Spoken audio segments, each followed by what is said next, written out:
हाँ, तो पिछले वीडियो में मैंने आपको एक पार्ट इसका अपन ने कर लिया था और आज की पार्ट में कंप्लीट हो जाएगा चैप्टर पूरे 5 नंबर का। बताओ थोड़ी सी मेहनत करके 5 मार्क्स ला सकते हैं। और एक छोटी सी बात कहना चाहूँगा कि मैंने लोहा एक्स पढ़ाया था, आयरन और पढ़ाया था आपको। तो आयरन और ठीक है, सिलेबस के अंदर नीचे डिलीट में लिखा हुआ है, क्यों नहीं आ रहा, लेकिन कुछ बातें ऐसी हैं खूब सारी जो बहुत ज़्यादा इम्पोर्टेंट है और वहाँ से एग्ज़ाम में क्वेश्चन ना होते हुए भी आएगा, क्योंकि है तो आप ही के बुक में ना। समझ पा रहे हो, कुछ वेरी इंपॉर्टेंट क्वेश्चंस हैं ऐसे, क्योंकि अलग से इसमें आपकी बुक में नहीं लिखा हुआ खनिज पेटियाँ, जबकि सिलेबस में लिखा हुआ है कि मिनरल जो पेटियाँ हैं, खनिज पेटियाँ हैं, वो कोर्स में लिखा है। तो वो मिनरल पेटियों में तो फिर लोहा भी है, अब्रक भी, सीसा, जस्ता सारे ही हैं। समझ पा रहे हो। तो ये कुछ बातें मैं जो इंपॉर्टेंट करा रहा हूँ वो कर लो। दूसरी बात, वो आपके फ्यूचर के लिए बहुत ज़्यादा नॉलेजेबल है, बहुत ज़्यादा नॉलेज वाली चीज़ है। सीसा अब्रक तो और भी ज़्यादा नहीं, लेकिन लोहे के मामले में अपन इंडिया के बारे में आपको नॉलेज होना बहुत ज़रूरी है। आप वैसे ही 50% तो कोर्स पढ़ रहे हो, उसमें तुम्हें इतना जोर आ रहा है 2 लाइन लिखने में, एक दो अगर अपन एक बोर्ड भर दिया उसका तो क्या हो गया, नॉलेज मिल जाएगा, अच्छी बात ही था। वैसे भी आप अधूरा ज्ञान लेके डोलोगे, क्योंकि 50% कोर्स है, लगभग 60% कोर्स है आपका, 40% या लगभग 50 ही मानो आप इतना रिमूव हो गया तो कोई आप इंटेलिजेंट थोड़ी बन जाओगे 11th के अंदर। भाई एक तो जिसने पूरा कोर्स पढ़ा है वो तो हमेशा इंटेलिजेंट रहेगा, वो 100% लेके 11th में जो अभी 11th क्लास के अंदर बैठा है वो तो 10th का पूरा कोर्स पढ़ के गया है, तो पूरे कोर्स वाले तो हमेशा आगे रहेंगे। तो इसलिए जितना थोड़ा बहुत नॉलेज मैं करवा रहा हूँ उसको पढ़ लिया करो। उसमें तुम्हें बड़ा जोर आ रहा है तो है ही नहीं है, तुम्हें पढ़ना ही नहीं है, क्यों करवा रहे हो, तो मत करो, फिर पता चल जाएगा आगे जाके क्या करोगे। फिर आप 11th 12th में जो भी सब्जेक्ट लोगे 100% जिस बच्चे ने कोर्स पढ़ा है वही हमेशा आगे रहेगा, वरना हमेशा आपके डाउट रहेंगे। अब जैसे आपने केमिस्ट्री की बात करो, जो साइंस लेना चाहेगा, केमिस्ट्री के अंदर कार्बोनेट्स कंपाउंड जो चैप्टर था आपने पढ़ा था, IUPAC वगैरह सब हट गए। 11th के अंदर क्या करोगे फिर? अब आप कहाँ से सीखोगे IUPAC? जो बेसिक छोटी छोटी बातें 10th के अंदर थी वो नहीं सीख सकते आप। 11th का लेवल थोड़ा अप है, लेवल अलग है बिल्कुल ही, छोटी वाली बातें आपको आएगी नहीं, फिर कन्फ्यूजन क्वेश्चन मार्क लगेंगे आपके वहाँ पर, फिर क्या करोगे? बहुत ज़्यादा मेहनत करनी पड़ेगी। तो थोड़ी बहुत नॉलेज में एक्स्ट्रा डालता हूँ, वो आप ही के बेनिफिट के लिए। और फिर बता दूँ, आपने मॉडल पेपर जैसा देखा होगा, कुछ क्वेश्चंस ऐसे आएंगे जो आउट ऑफ सिलेबस आएंगे, तो कुछ बातें ऐसी है खासकर जिसमें ऐसा लगता है पॉसिबिलिटी है कि यहाँ से क्वेश्चन आ सकता है। क्यों? क्योंकि ये चैप्टर 5 नंबर का होने के लायक है क्या?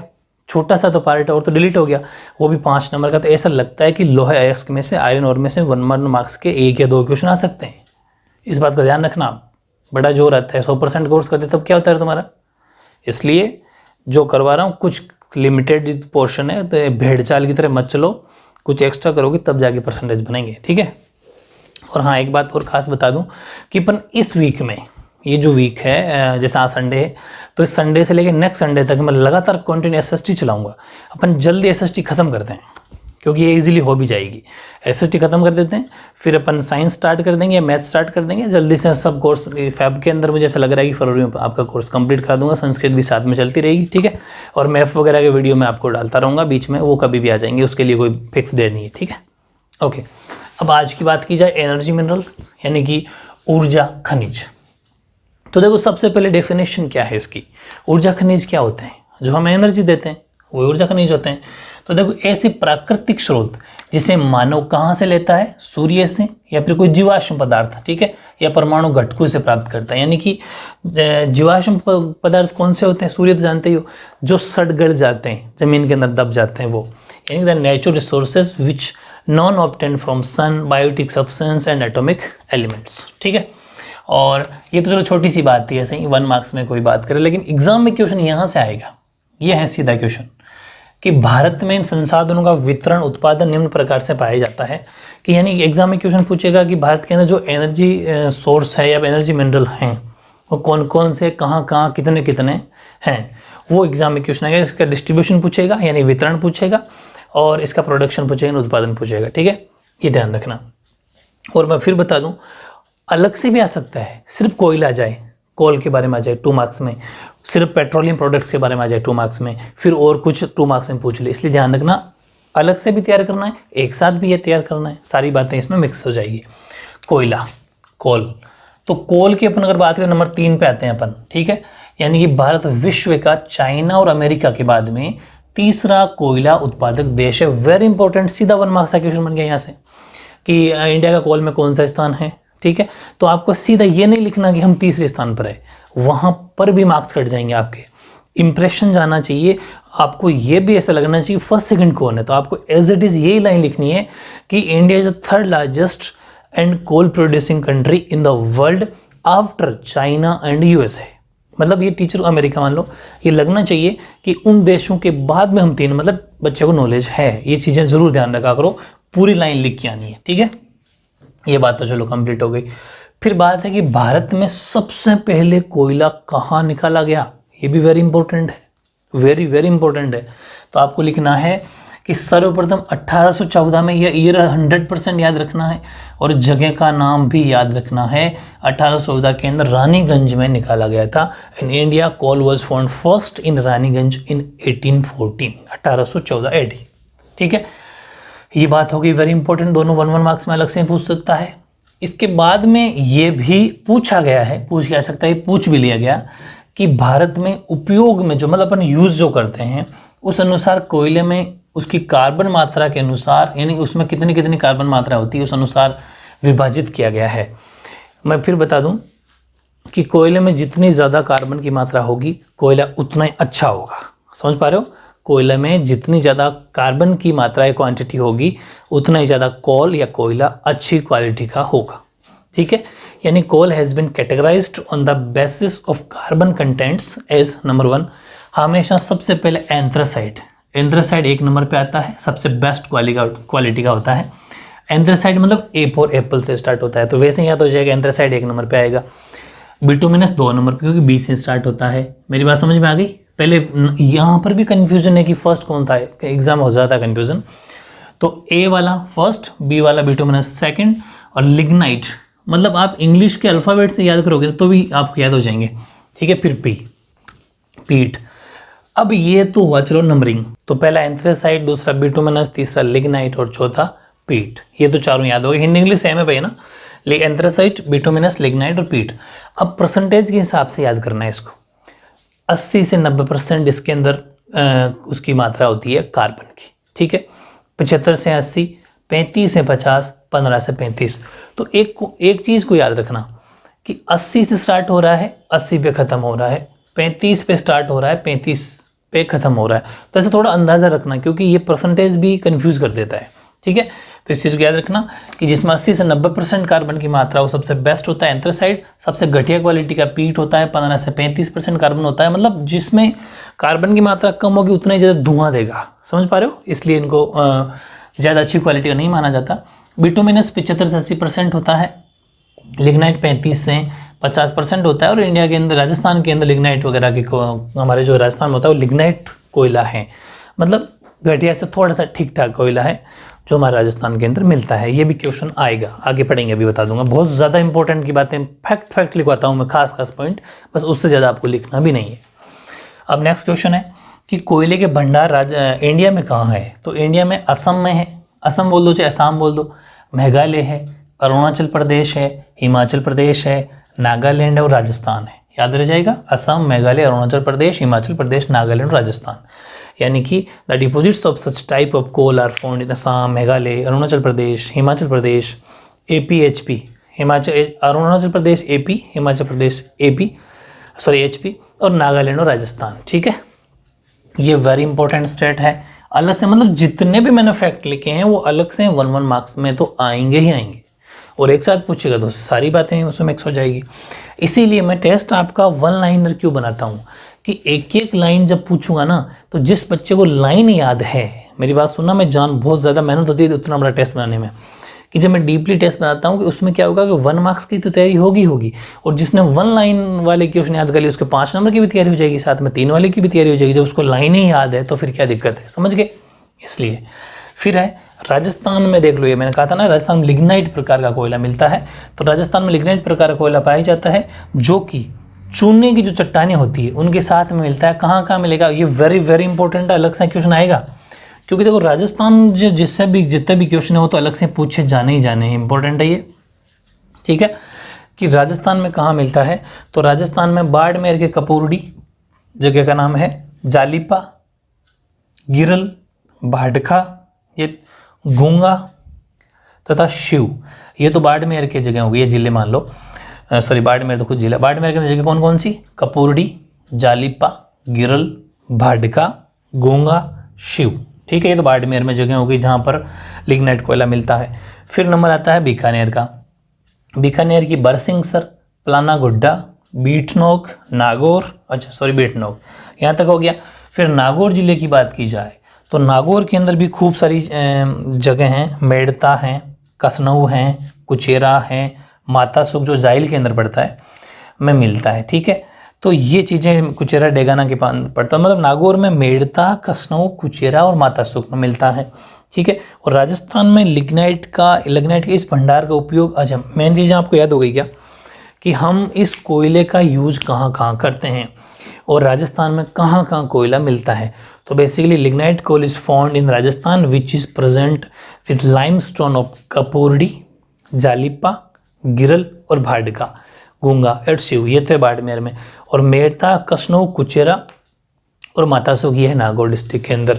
और इस लिग्नाइट यूज करते हैं क्या अपन, बेसिकली जो लोकल लेवल है वहाँ पर बिजली पैदा करने के लिए भी करते हैं। This lignite in Rajasthan is used in thermal power plant. ठीक है, यानी कि हम जो तापीय, थर्मल का मतलब तापीय विद्युत संयंत्रों के लिए अपन यूज करते हैं, स्थानीय जो तापीय विद्युत संयंत्र होते हैं, ऐसा मान लो कि बिजली पैदा करने के लिए, तो राजस्थान में लिग्नाइट का यूज है। तो वेरी इंपॉर्टेंट याद हो गया, परसेंटेज याद हो गया, सबसे पहले कोयला कहाँ मतलब खोजा गया था या फिर बनाया गया था वो याद हो गया, और क्वांटिटी के हिसाब से, कार्बन की क्वांटिटी के हिसाब से कोयला कौन कौन से कितने प्रकार का होता है वो याद हो गया। ठीक है, अब अपन बात करते हैं नंबर सेकंड, ये तो फर्स्ट था कोयला। सेकंड जो ऊर्जा खनिज है या एनर्जी मिनरल है वो है पेट्रोलियम पदार्थ। तो पेट्रोलियम पदार्थ की मैं बात करूं तो देश में 17.2 लाख वर्ग किलोमीटर क्षेत्र में ये फैला हुआ है। और अवसादी चट्टानों, देखो अवसादी और आग्नेय दो चट्टानें होती है, अवसादी और आग्नेय, उसमें स्पंज की भांति, स्पंज एक शेप होती है, उस आकार की भांति, स्पंज की भांति ये पाई जाने वाला पेट्रोलियम पदार्थ होता है। जो कैसे मिलता है हमें, वनस्पति तथा वन्य जीवों के जो सागरीय भाग होते हैं उनमें जो दबने से, सड़ने, गलने से, फिर उनमें केमिकल प्रोसेस होता है, रासायनिक प्रक्रियाओं के, जीवाश्मों के प्रक्रिया से हमें ये पेट्रोलियम पदार्थ यानी पेट्रोल मिलता है। पेट्रोल मान लो, ठीक है, ऑयल, यानी कि स्प्रेड। लेकिन इसका याद रखना कि एरिया कितना है, 17.2 लाख किलोमीटर स्क्वायर या फिर किलोमीटर स्क्वायर बोल दो, एक ही बात है। Area this sponge like fossil mineral oil is found in west sedimentary, west का मतलब जो सड़ गल गया, वेस्ट है ना, सेडिमेंट्री रॉक्स, रॉक्स कौन सी है, सेडिमेंट्री। ठीक है, और शेप कैसी है, स्पंज की शेप की। It is formed by emerging of vegetation and living organism in ocean parts, यानी सागरीय जो सागर होते हैं, समुद्र सागर, उन क्षेत्रों में। And chemical and thermal process. ठीक है, ये याद रखना। हिंदी वालों के लिए एक लाइन थोड़ी मुझे और लिखानी है और इंग्लिश वालों के लिए एक तरीके से इसकी डेफिनेशन पूरी हो गई। ठीक है, हाँ, तो हिंदी वालों के लिए कंटिन्यू करो। रासायनिक जीवाश्म लिख लिया था पिछली बार, तथा तापीय क्रिया से निर्मित होने वाला जीवाश्म खनिज तेल है, जो कि प्राकृतिक गैस जो नीचे मिलता, प्राकृतिक गैस के भी नीचे मिलता है, जिसे हम किस में यूज करते हैं आपको पता है, परिवहन में, मतलब ट्रांसपोर्टेशन में और मशीनरी के क्षेत्र में हम उपयोग में लिया जाता है। ठीक है, it is found below the reserve of natural gas and use to transport and machinery sectors. ये तो चलो बात हो गई।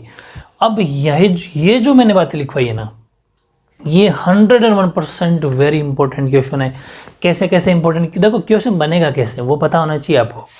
यहाँ से एक क्वेश्चन आएगा अलग से कि राजस्थान के अंदर कहाँ कहाँ जो है वो पेट्रोलियम के भंडार मिले हैं राजस्थान में, तो अपन को ये वाली चीज़ अलग से पूछेगा। एक जैसे कि अपन बात करें यहाँ से, ये वाला पोर्शन पूरा आपको 101% एक एक वर्ड याद करना है, ऐसा मान लो कि रटना है इसको। ये अलग से पूछ सकता है राजस्थान के बारे में। ठीक है, यानी कि अपन एक बात करें यहाँ से, ये वाला पूरा ये पोर्शन अलग से याद करना है। ठीक है, ये बिल्कुल अलग से पूछा जाएगा। और क्या पूछा जाएगा, पहले इसी को पढ़ लेते हैं कि पूछेगा एग्जाम में, ये पूछेगा कि राजस्थान के अंदर जो पेट्रोलियम रिजर्व सेक्टर या फिर रीजन है वो कौन कौन से हैं राजस्थान में, क्योंकि राजस्थान से क्वेश्चन आना बहुत ज़रूरी इंपॉर्टेंट है, वो आएगा अलग से। तब आपको ये पता होना चाहिए कि हमारे राजस्थान में कहाँ कहाँ कौन कौन से ज़िले ऐसे हैं, ज़िले जी या फिर जगह कौन सी है जहाँ पर ये हमारे ऐसा पेट्रोलियम सेक्टर मिला है या फिर पेट्रोल मिला है। तो देखो राजस्थान में पेट्रोलियम पदार्थ के भंडार मिले हैं तो बीकानेर में, बाड़मेर में, जैसलमेर में और गंगानगर जिले में। ठीक है, इन चारों जिलों में बीकानेर, बाड़मेर, जैसलमेर और गंगानगर, चारों डिस्ट्रिक्ट के अंदर 12 ब्लॉक बना रखे हैं, 12 ब्लॉक। देखो होता है क्या, ब्लॉक जानते हो, अलग अलग ब्लॉक बना दिए जाते हैं कि इस क्षेत्र की यहाँ से खुदाई करो, मतलब इसमें कुएं बनाते हैं, कुएं, वेल, जिससे ज़मीन खोद के कुएं बना लिए, उसमें कितना पेट्रोल निकला, डीजल निकला, मतलब ऑयल कैसे निकला, वो खुदाई करते हैं उसकी। वैसे 12 ब्लॉक बना दिए, 12 ब्लॉक बना रखे हैं। Reserves of petroleum in Rajasthan are found in Bikaner, Barmer, Jaisalmer, Ganganagar district in 12 blocks. ठीक है, अब इन 12 ब्लॉक में सबसे बड़े जो ब्लॉक है, वो सारे 12 तो आपको याद करने नहीं है, जो सबसे बड़े ब्लॉक हैं वो कौन कौन से हैं कि जैसलमेर ब्लॉक सबसे बड़ा है, सांचौर गुडामलानी ब्लॉक ये भी बड़ा है, बीकानेर नागौर ब्लॉक। हाँ देखो ध्यान रखना, ऐसे ये खूब सारे ब्लॉक ऐसे हैं जो 2-2 जिले मिलके बना रहे हैं, जैसे नागौर गंगानगर, नागौर बीकानेर, ऐसे 2 डिस्ट्रिक्ट मिलके एक ब्लॉक बना लिया, ताकि होता क्या है कि उसकी एक तरीके से साथ में रहने से काम अच्छा होता है। ठीक है, यानी कि जैसलमेर ब्लॉक, सांचौर गुडामलानी ब्लॉक, एक ये बीकानेर और नागौर का ब्लॉक है, एक बीकानेर और गंगानगर का ब्लॉक है, इनमें संचित भंडार है। ठीक है, यानी कि अपन अगर बात करें 12 ब्लॉक में which large reserve are present in Jaisalmer block, Sanchore Gudamalani block, Bikaner और नागौर ब्लॉक, बीकानेर और गंगानगर ब्लॉक। ठीक है, ये बड़े ब्लॉक हैं। इसके बाद में अगर बात की जाए, देखो राजस्थान के अंदर कुएं वगैरह खोदना है या फिर ये इनका काम करना बहुत ज़्यादा महंगा काम है, और इतनी हमारे पास मशीनरी भी नहीं है, इसलिए हमने क्या करा, विदेशी कंपनियों को यहाँ पर बिजनेस करने के लिए बुलाया। ठीक है, तो विदेशी कंपनियां काम करेगी तो उसमें अपने नुकसान नहीं है, विदेशी कंपनी आएगी तो लेबर अपना ही होगा, यहीं के लेबर होंगे, क्योंकि विदेश वाले जो कंपनी है ना, उनको हमारा लेबर इजीली मिल जाए, लेबर का मतलब जो काम करने वाले लोग हैं वो सस्ते मिल जाते हैं, तो एक तरीके से हमारे यहाँ के लोगों को काम भी मिल गया, क्योंकि इतना पैसा हमारे पास, इतना पैसा और टेक्नोलॉजी है नहीं यहाँ पर अभी तक कि हम खुद कर सकें, तो विदेशी कंपनी को यहाँ पर ला के काम शुरू करवा दिया, और यहाँ के लोगों से बिजनेस मतलब क्या नाम, रोजगार भी मिल रहा है, एम्प्लॉयमेंट भी बढ़ा, और खुदाई का काम भी बहुत तेज़ी से होने लगे, क्योंकि विदेशी कंपनी आएगी तो वो भी तो प्रॉफिट कमाने के लिए काम करेगी, तो वो ज़्यादा काम करेगी। ठीक है, और इस वजह से हमें बेनिफिट होगा। तो ध्यान ये रखना कि गुडामलानी तथा सांचौर ब्लॉक में एक विदेशी कंपनी केयर्न इंडिया, इसके द्वारा 91 कुएं खोदे गए, जिसमें 12 कुएं तो काम भी स्टार्ट हो गया, मतलब कि तेल बिकना शुरू हो गया, व्यावसायिक उत्पादन का मतलब है तेल बिकना शुरू हो गया 2005 से। ठीक है, very important, Cairn India a foreign company has dug 91 wells in Gudamalani and Sanchore block, जो सबसे बड़ा ब्लॉक है ना, वैसे तो ये सारे बड़े ब्लॉक हैं, लेकिन सांचौर गुडामलानी ब्लॉक, ये वाला ब्लॉक, इस ब्लॉक के अंदर इन्होंने 91 कुएं खोदे हैं। ठीक है, सांचौर और गुडामलानी ब्लॉक के अंदर, जिसमें 2005 से 12 ब्लॉकों में तो व्यावसायिक बिजनेस स्टार्ट हो गया, कॉमर्शियल प्रोडक्शन स्टार्ट हो गया, of which commercial production has started in 12 wells from 2005। याद रह जाएगा, वेरी इंपॉर्टेंट। कौन सा कंपनी कौन सी है, केयर्न इंडिया, अलग से पूछ सकता है। कितने कुएं खोदे इस कंपनी ने, 91 कुएं खोदे, कौन से ब्लॉक में, गुडामलानी सांचौर ब्लॉक में। ठीक है, 3 फैक्ट याद रखने। कितने में काम शुरू, व्यावसायिक प्रोडक्शन, व्यावसायिक उत्पादन कब शुरू हो गया, यानी कॉमर्शियल प्रोडक्शन कब शुरू हुआ, 2005 में। कितने कुओं में, 12 कुओं में। तो कैसे भी क्वेश्चन पूछे आपको तैयार रहना है। ठीक है, चलो ये वेरी इंपॉर्टेंट बातें थी पेट्रोलियम की। अब हम बात करते हैं परमाणु ऊर्जा खनिज की, एटॉमिक एनर्जी मिनरल्स की। परमाणु बम जो बनाए जाते हैं, जितने भी एटॉमिक बम बनाए जाते हैं, उनमें यूरेनियम का यूज होता है, और यूरेनियम के अलग अलग नंबर होते हैं। ठीक है, हालांकि 11th-12th के अंदर फिजिक्स जब लोगे, केमिस्ट्री लोगे, तो और सारी बातें वहाँ पर समझ में आ जाएगी। तो यूरेनियम 338, यूरेनियम 235, यूरेनियम 233, ठीक है, comma plutonium 239, thorium, beryllium and zircon minerals are used as atomic energy. एक एक वर्ड याद करना पड़ेगा। ठीक है, यूरेनियम 235, 33 और 338, कैसे भी आगे पीछे कर लेना, और 239 है प्लूटोनियम, थोरियम, बेरिलियम और जिरकन। ये खनिज ऐसे हैं जो परमाणु ऊर्जा के अंदर, एटॉमिक एनर्जी के अंदर ये मिनरल्स काम में आते हैं। एग्जाम में क्वेश्चन ओनली फॉर यहाँ से आएगा कि जो हमारे एटॉमिक एनर्जी मिनरल्स हैं, परमाणु ऊर्जा खनिज हैं, वो कौन कौन से हैं, तो आपको 4-5 नाम लिख के आना है। ठीक है, ओके। अब अपन बात करते हैं कि हाँ, यूरेनियम 338, 235, 233, प्लूटोनियम 239 तथा थोरियम, बेरिलियम, जिरकन नामक खनिजों का उपयोग किया जाता है। ये बात तो समझ में आ गई। इसके बाद अब है फैक्ट याद स्टार्ट कर रहे हैं अपन भाई। जैसे यहाँ पर भी अपन ने पहले कोल पढ़ा था, सबसे पहले कोयला कहाँ पढ़ा था, कौन कौन से जिलों में, कितना कितना परसेंट। वैसे इसमें भी कि सबसे पहले पेट्रोलियम वो एनर्जी, एटॉमिक एनर्जी मिनरल्स के लिए कहाँ पर लगी, माइंस कहाँ लगी, खाने कहाँ लगी, सबसे पहले काम कहाँ शुरू हुआ।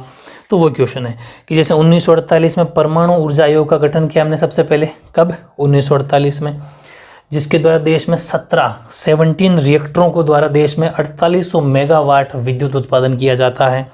Very important. Atomic energy commission was founded in 1948 and then 17 atomic reactors were established in India. 1948 के अंदर सबसे पहले अपन एक ऐसा मान लो कि एक ऑफिस बनाया 1948 में, जिसका नाम क्या दिया अपन ने, एटॉमिक, इसी के नाम से एटॉमिक एनर्जी कमीशन। कमीशन बना दिया। कमीशन कब बना, 1948 में। कितने रिएक्टर लगाए अपन ने, 17 एटॉमिक रिएक्टर लगाए, जिसके अंदर आज अगर प्रेजेंट अपन बात करें तो 4800 मेगावाट इलेक्ट्रिसिटी यानी बिजली पैदा की जाती है। ठीक है, तो ये वेरी वेरी इंपॉर्टेंट फैक्ट है। अब इसके कुछ 2-4 फैक्ट और हैं, उसके बाद में जाके अपना चैप्टर कंप्लीट होगा। हाँ, तो आगे देखो, फिर हैं वेरी इंपॉर्टेंट कि भारत में प्रमुख जो खनिज भंडार हैं, अभी बात करी थी अपने, यूरेनियम है, थोरियम है, बेरिलियम है, ठीक है, इन सब के भंडार भारत में कहाँ कहाँ पर मिलता है। लैंग्वेज बड़ी डिफिकल्ट थी, मैंने उसको बहुत ज़्यादा इजी बनाया है।